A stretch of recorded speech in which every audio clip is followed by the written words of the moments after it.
Hi, good afternoon or morning or whatever part of your day it is where you're at and when you're watching this video.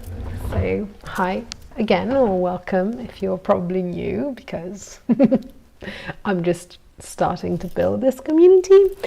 So first of all, I realized that I don't usually introduce myself. Just because I feel weird, since I do this every day, and I try to do this every day, and I just feel weird introducing myself every day. But here it is. So my name is Jo and I'm a professional goldsmith, and my company is also a B-corp, so I really care about sustainability. Not that being a B-corp isn't be all end all kind of thing, but since my company is made of two people, me and my partner, being a B Corp for us has been a very big step. You know, there are huge companies that can't achieve that status, and we did, so we're very proud of it, and it's I think a testament to how much we try to do our best. There's always ways to improve, but we try. So this is my workshop where I work from. I live in Italy. I'm half Italian, half English. That's why I have a good accent, but sometimes I say things that are a bit wonky. I've been brought up in Italy. My first language is still Italian, so you have to excuse me if I say weird things every once in a while.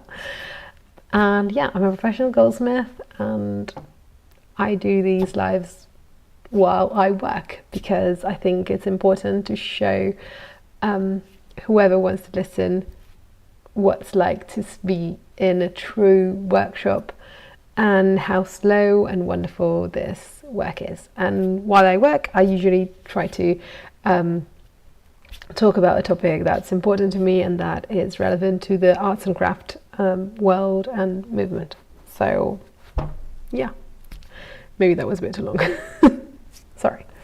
Anyway, so today I've been working on this necklace. This is one of the first pieces actually I created. It took about 3 months to make it. It's, in my opinion, is really beautiful. It's really stunning, actually, and it's all completely made by hand. Each flower is different and is unique and doesn't have a mold or anything, because that's just not how I work. And I've been working on it not because it's not finished. It is already finished. It is actually, yeah, I finished it years ago, but now I have to showcase it for the first time, and so I'm polishing everything up, and I'm also putting a security clasp because so somewhere here, so this is the closing mechanism, and you can't see it from above. You see it's in the middle of this flower. There is this small like button, and it's a very small, it is quite sturdy, but still since it's all made of gold and diamonds, I wouldn't want somebody to lose it, and so I'm putting 2 small security clasps at the side just to make it like super safe. So yeah, this is what I've been doing today. I've been polishing it up, doing the things that I usually do when something you know, when a client buys something that I already made. I usually give myself like a couple of days to have some time and polish like every small thing, because, you know, just a bit of oxidation, maybe some scratches made when we like took pictures or something like that. So I have to make it perfect so that it's ready to be sent to the client. And this is what I'm doing with this necklace, since we're going to show it for the first time in November, and I'm really excited. So that being said, I cut all the small pieces that are too small to be seen, I think, with these cameras. You can see that in my hand. This is what I'll be working with. So wish me luck.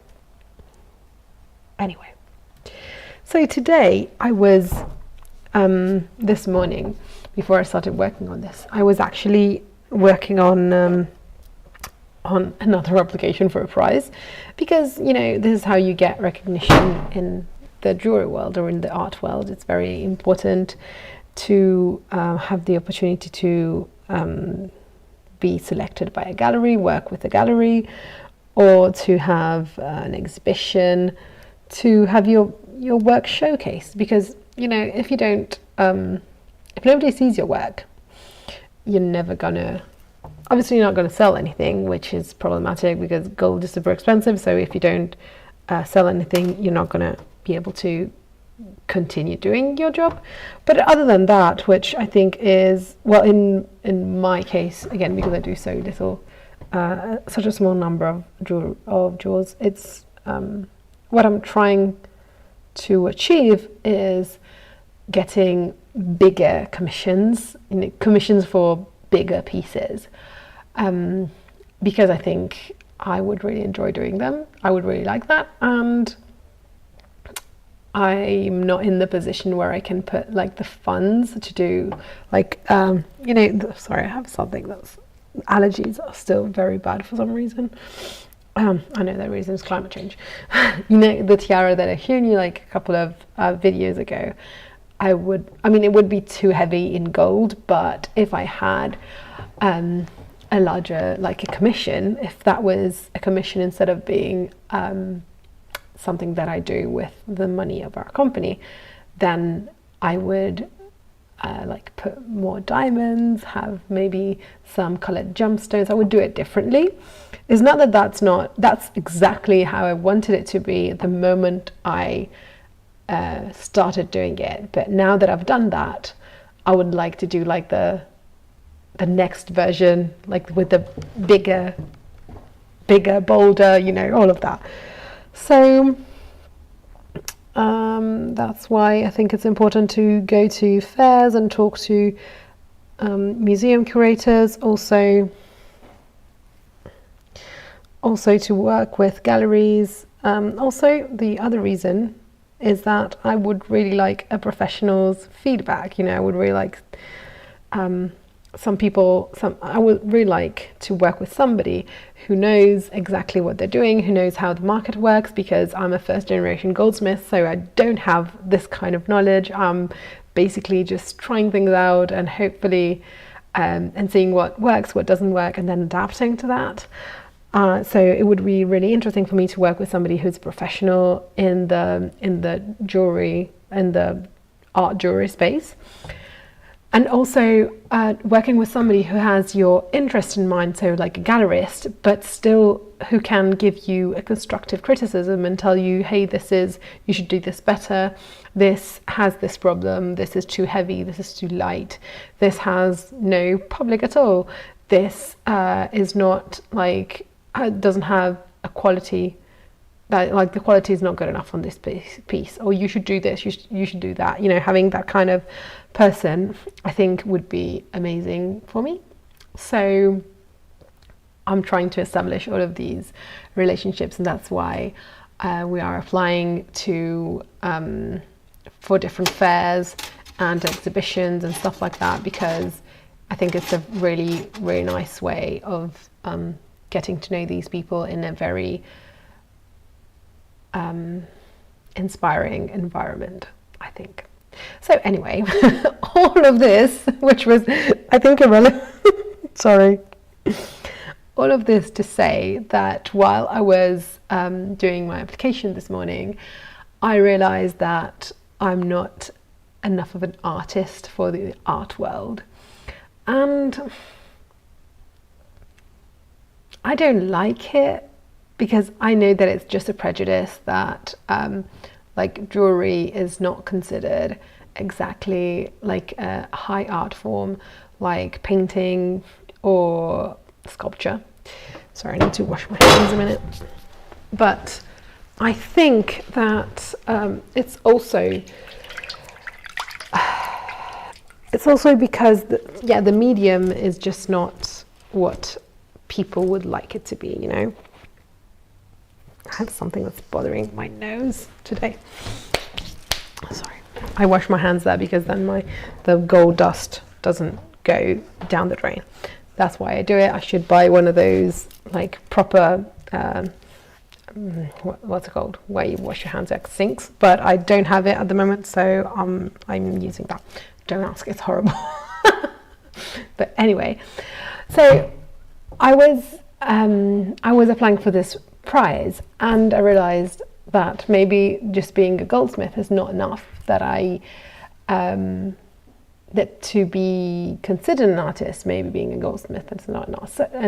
So I was thinking about those things and wondering if that was the truth or not, because there are some jewelers who are goldsmiths rather, who are considered artists, but even them, like Wallace Chan, I think it's an amazing example. He's one of the best, most incredible, I don't know, I can't call him a goldsmith because also he works with titanium and so many other mediums. He's a gemstone cutter. He invented a type of ceramic. So he's really, really faceted. But he also, sorry. Sorry, today's going to be like this. I'm just sorry. He's very, very focused on jewelry, and he has invented different techniques and stuff, but they're all applied to jewelry. Now he has started to sculpt as well in titanium. I've seen some of the sculptures in Venice. I can't say I don't like them, but I do think there is no comparison between the jewelry and how incredible it is and the sculpture. I'm sorry, I feel like I have something like around my nose. So, anyway, there is no comparison. The jewelry, I don't know if you've ever seen it. I'll maybe leave like a link below afterwards, because I think his jewelry is just so incredible. Is not even, I think some of his pieces I don't think are even wearable. It's just like mini sculptures, but they are so colourful and they have so much movement. But then in the sculpture, I don't think he has the same kind of look, which, I mean, honestly, having the same kind of look in really big sculptures, which is what his sculptures are, would maybe be a bit tacky, because, you know, having a bedazzled like thing that's 1.5 meters tall, maybe that would be a bit much, honestly. But I still think that he's, first of all, a jeweler, and that's what he's gonna be. Maybe not, maybe I'm completely wrong about it, but I feel this is what it is. And so I was wondering if it is possible in the art world to be a jack of all trades, because there are people, like there have been, especially like the classic example is the Italian Renaissance men, right? Artists. So people like Michelangelo, Botticelli, they were all trained in different arts, and then they became painters. So obviously Michelangelo was a sculptor as well, but and Leonardo da Vinci, I mean, he did everything he could.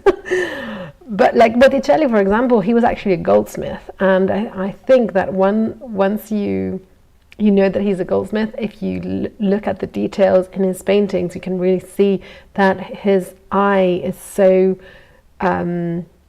it's so specialized into checking for details that he puts those details in the paintings as well. So anyway, but even if they were trained in different art forms, they didn't pursue all of them, right? So you have some painters who are like painters and sculptors. There are many of those, like Degas as well. But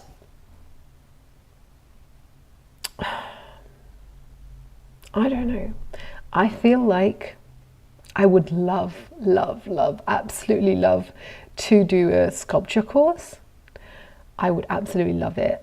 But I also feel like I should put my time and money into becoming a better goldsmith, because obviously there isn't enough time in a lifetime to become like the best goldsmith in all the different techniques. There are so many different techniques that are part of a jewel. So I think whatever level I gain in one of those, so maybe enameling, wax sculpting, setting, goldsmithing in general, whatever, I will never be as good as a person who's specialized only in one field. So I'm already a kind of jack of all trades within the jewelry world. But I have been so fascinated with other mediums, like, for example, sculpture. And I don't know if that will make me more of an artist, and so will help me for like prizes and all of that, or if it will make me less of an artist because, you know, jack of all trade, master of none.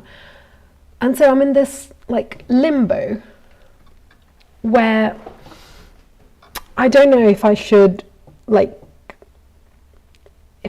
pursue this idea of being a jack of all trades,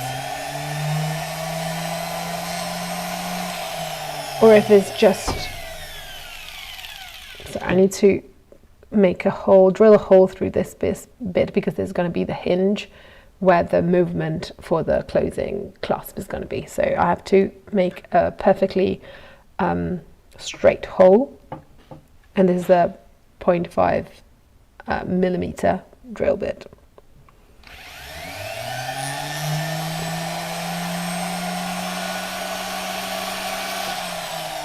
It's not, haven't closed enough, so now it's going, it's pushing down. So now I'm in this place where I'm a bit confused, because I know people tell me that I should like focus on just one type of art, but at the same time, I first of all would really like to focus on different art forms, because I think it's super interesting. Not all art forms I think apply to everyone. Like I would never be a good musician.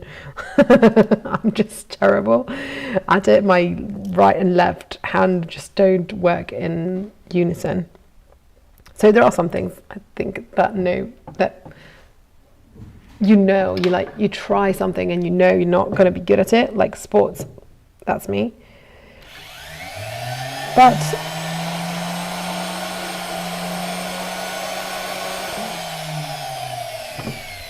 within the art world, I think it's weird, because they call you a jack of all trades until you are good enough. And then it's like you're this genius person who can handle more than one medium. So it's not a very, I think, coherent messaging. I'm applying wax because otherwise this could become too hot, and also with drills that are this tiny, it's very easy to break them inside the hole, which is something that should be avoided at all times, because it's a pain to take them out. It's really a pain to take them out.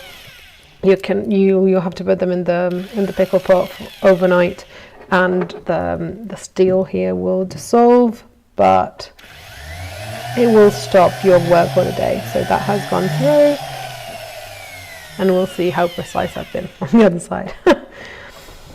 But so I would like to have different opinions on this, just because I don't know the answer, and I would like to know what other people think. Is it possible to be a jack of all trades? I've been incredibly precise, even though I was talking with you all. Ha! Very proud of myself. Not because I don't know how to drill. I usually drill. I'm quite good at drilling. It's one of the things that, I don't know, just I do quite easily and quite often also. But because I was speaking with you, then I was a bit preoccupied that I was distracted. Can happen. Happens to me. I guess my point with all of this is just asking if some can be good enough at more than one medium without necessarily having to be Michelangelo, or if otherwise you should focus on one, get really good at it, and then change, which is what Wallace Chan did. But I think, like, maybe it's just his case, but I think it's really hard to change mediums when you're so good at one, when your brain has been primed so much because you've been doing that for like 20 years or 50 years. And I think it's harder to move from one medium to the other. While I think what I would really love in my heart of hearts would be to be able to put mixed mediums together and work with all of them and find new ways of putting them together, which, like, it's kind of difficult when you work with jewelry, because jewelry, especially like gold jewelry, fine jewelry, or even high jewelry, there are only a small amount of materials that are accepted. There has been, I mean, we have opened up to other materials lately, like titanium you didn't used to be one of these materials. Now it is. Some kind of woods also, but they kind of always have been. But not more than that, not much more than that, But like the other day I was thinking about my tiara, which I will present for this prize. And I was thinking about how wonderful it would be if I actually had a sculpture to go with it. So in Italy, especially in Sicily, which is not where I'm from, but is the most southern part of Italy, and it's a beautiful, stunning island, with deep culture, and it's one of the most beautiful parts of Italy. And they have these vases, these traditional vases that are made that look like faces.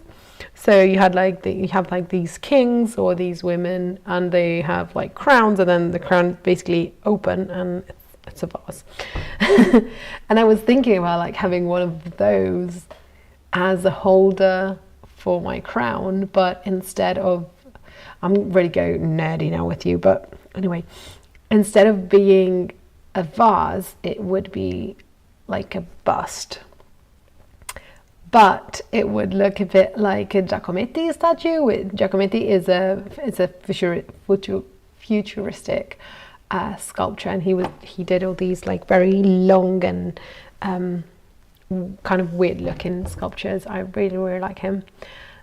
And if it was inspired by the Botticelli's Spring, and I actually made a design for it, and then I stopped myself because I was like, Joy, you don't have enough time to do it. You don't know how to sculpt that well. You just have sculpted maybe 3 or 4 times in your life.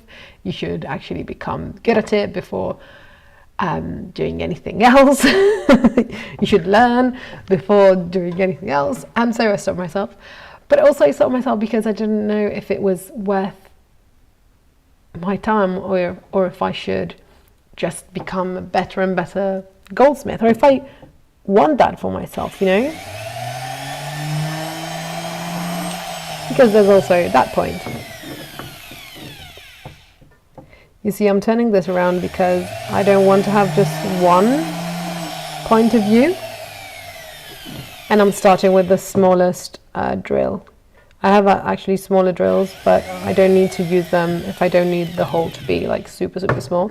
And they are they are amazing, but they're quite expensive, and I don't want to use them if I don't have to. So this is the other hinge, because I'm doing 2 hinges to put at both sides. One is going to be here, and the other one is going to be here. Don't know how much you can see. Maybe here it's one on this side and one on that side, and you won't see. Nobody's going to be able to see anything from above, which I think is very important. But anyway, I'm going to finish drilling this. I hope you can hear me while I drill. Hope it's not too much. Whoops. This is why I should use my apron. You see, this is gold, and now it's stuck in my sweater, and now I can't even touch myself because my hands have like gold dust. So that was a stupid thing of me to do. I have to repair my.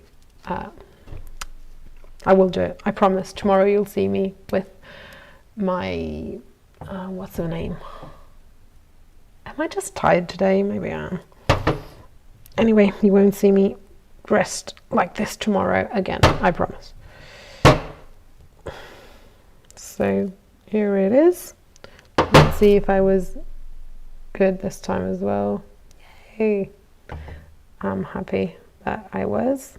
I need to clean them up, open them slightly, and I also need to draw some wire so that it will go in the hole. It's going to be a very easy clasp. So these are so small. This is basically the head. You can't, it's so tiny that you can't really see it.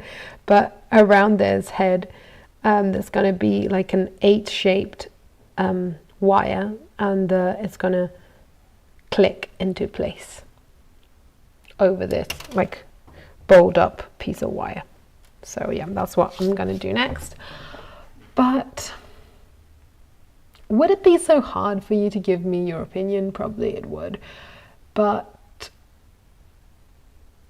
anyway, that's what I'm thinking about at the moment. And I'm trying to tell myself that I should go on and become the best goldsmith that I can and then work on another medium.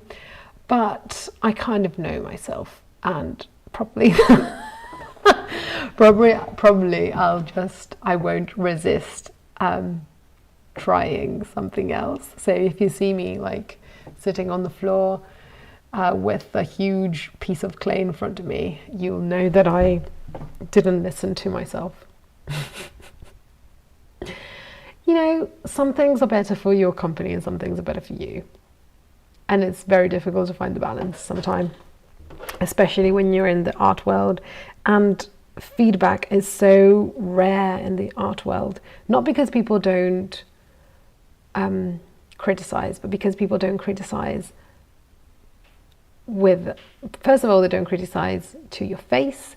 So when you meet people, usually they'll only tell you, oh yes, this is beautiful. They don't tell you, and even when they reject you, like galleries and such, they don't tell you, we reject you because of this reason, because you didn't do that well enough, because blah blah blah. They always tell you like, oh, we're not looking for new artists at the moment or stuff like that, which can be true, but then you check their Instagram and like after 2 weeks they have a new artist, so you know, like maybe that wasn't true. But they don't give you feedback. So if you're somebody like me who's an outsider, it just gets, I think, really complicated, because the only people who give you feedback are the people that know you and love you, and obviously they're not unbiased at all, and also they don't want to hurt your feelings. So yeah, I think there is no, probably the answer is that there is no right and wrong way. All I know is that if this wasn't my company, but if it was my hobby, I would be trying different mediums and trying to put them together. And I really try to, I mean, I don't want to treat this as a hobby because it is it's the way that I sustain myself, so I can't treat it as a hobby. But I would like to keep the passion of a hobby, because I don't want to start doing things that I don't like just because it's going to make me more money. Until it's sustainable and I can go on doing what I love, I'll do that.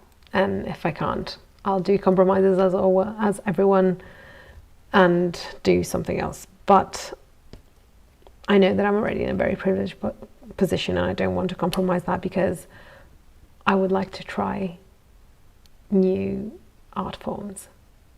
I think that's a bit, selfish. But anyway, if any of you has any good or bad ideas on how they think this works, I'll be more than happy to listen to them and have a conversation, because I would like one, put that simply. I'm sorry, today's live has been all over the place, and I'm sorry about that, but that's what's on my mind tonight. And now I'm gonna go on with my beautiful necklace, and hopefully it's going to be all cleaned up by tomorrow, and it's going to go back in, sorry, you didn't see it, it's going to go back in its box, in its fitted box that I carved each flower out of, because there is only one position you can put it in. I love it. Sorry, I'm bragging, I know, but I love it. And it's going to be ready to be shown in Philadelphia in November. So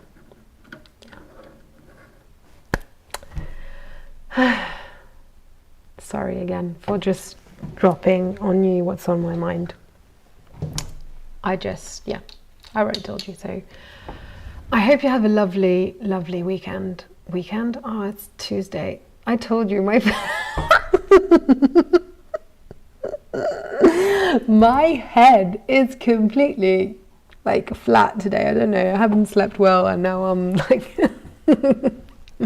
my mind, my head, it's not working. So I'm gonna leave it at that, not making anything worse. So I hope I'll see you tomorrow, and I hope you have a lovely evening or rest of your day, whatever time it's where you are. Again, I'm sorry, I will be better tomorrow, I promise. Bye.